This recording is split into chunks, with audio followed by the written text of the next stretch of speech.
habang ang mga tao, ang mamamayan sa bawat komunidad, sa bawat barangay ay hindi magkandatuto kung matutuloy ba o hindi ang eleksyon ng barangay at sangguniang kabataan.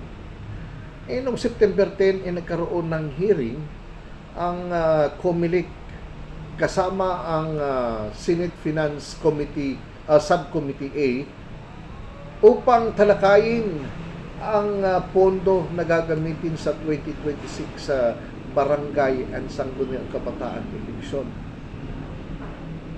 Ito ba'y pagpapahiwatig na wala na ho talagang eleksyon na magaganap ngayong December?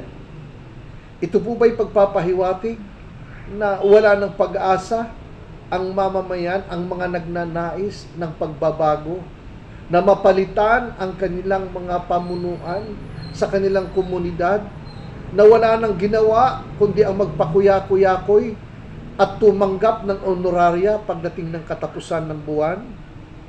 Wala na po bang pag-asa ang mamamayan na magkaroon, masilayan ang tunay na pagbabago, ang unti-unting pag-unlad sa isang community dahil kumikilos ang kanilang naihalal na pamunuan ng barangay? Sana po huwag hong pagkaitan. Sana po huwag hong baliwalain ang panawagan ng mas nakararami na mamamayan. Alam po natin na hanggang ngayon ay nagkakaroon ng tug of war o nakikipagsuntukan sa buwan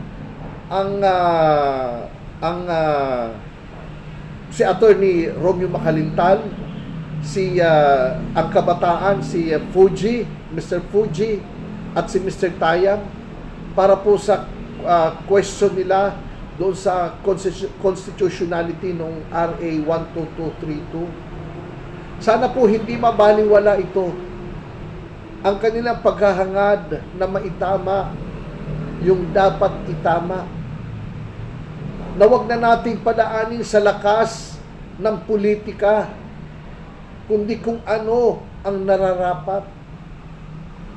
Sana po magkaroon na po ng tundok itong matagal nang hinahangad ng mamamayan na magkaroon ng maayos, maaliwalas, maunlad na komunidad, dahil ang kanilang ibinoto, ang kanilang binigyan ng kanilang karapatang maghalal ng isang matinong leader sa pamayanan ay naisa katuparan. Sana po mangyari ang kagustuhan ng mas nakararaming mamamayan. Maraming salamat po. Magandang umaga. Ito po si Barangay Secretary Imog, ang inyong pong lingkod dito sa Ikaw at Barangay. Makikiusap po muli tayo na kung po pwede po sana mag-like, mag-share at syempre mag-comment kayo at mag-follow at higit sa lahat mag-subscribe. Maraming salamat po. Magandang umaga sa bawat isa.